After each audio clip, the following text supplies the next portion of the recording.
안녕하세요. 우리들 부동산 최정미입니다. 비과세 특례는 일시적 1가구 2주택만 있나요? 상속으로 인한 1세대 2주택도 있답니다. 더도 말고 덜도 말고 한가위만 같아라. 추석 연휴 잘 보내고 계신가요? 지난번엔 양도소득세 관련해서 1세대 1주택 비과세 특례 중 가장 많이 이용하는 일시적 2주택 특례를 알아보았습니다.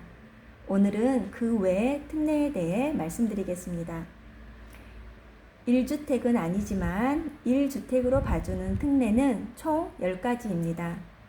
일시적 1세대 2주택 특례, 상속으로 인한 1세대 2주택 특례, 혼인, 노부모 봉양을 위한 합가 1세대 2주택 특례, 비수도권 실수요 주택에 대한 과세 특례, 전통주택 특례, 지방 이전 공공기관과 기업의 종업원 특례, 장기저당 담보주택에 대한 1세대 1주택 비과세 특례, 임대주택 사업자의 거주용 자가주택 장기 가정어린이집 특례, 농어촌 주택 상속 이농, 기농에 대한 비과세 특례, 농어촌 주택 등 이농, 기농 주택이 아닌 농어촌 주택에 대한 특례입니다.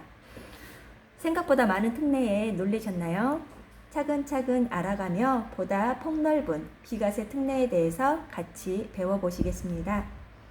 먼저 상속으로 인한 1세대 2주택 특례입니다.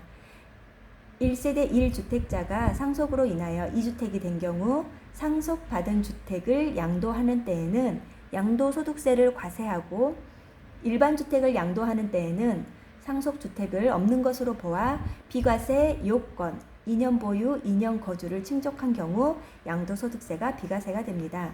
해설을 덧붙이자면 나에게 먼저 주택이 있는 상태에서 상속을 받았다면 상속주택을 먼저 처분할 때에는 과세이고 상속주택을 보유하고 나에게 있던 기존 주택을 처분할 때에는 상속주택은 없는 것으로 보겠다는 겁니다. 무주택자였던 내가 상속주택 하나를 상속받아 1주택이 됐다면 상속주택 양도 시 특례 적용 없이도 그때는 1세대 1주택으로 비과세가 됩니다. 그리고 상속을 공동으로 받게 된 경우 소유자를 판단할 때 먼저 지분이 가장 큰 자, 그리고 다음에는 당해주택에 거주하는 자, 세 번째로는 최연장자 순으로 소유자를 판단합니다.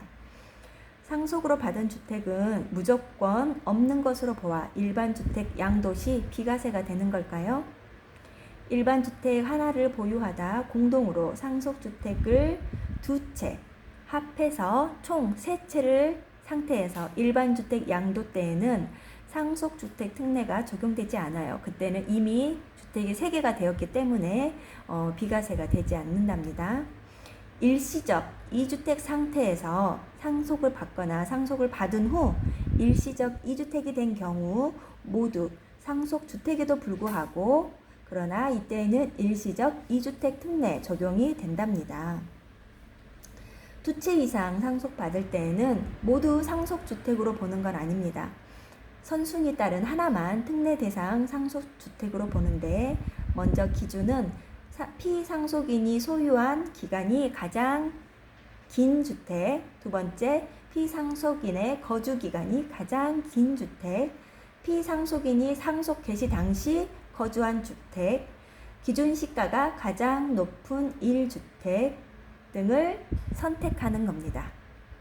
동일 세대 원액에 상속받으면 그런 경우에는 상속주택으로 특례 적용을 받지 못합니다. 그리고 이런 이점도 있어요. 수도권 밖에 읍면에 소지하는 상속주택의 경우는 주택수 판정 시 제외됩니다. 조건으로는 피상속인이 5년 이상 거주를 해야 해요.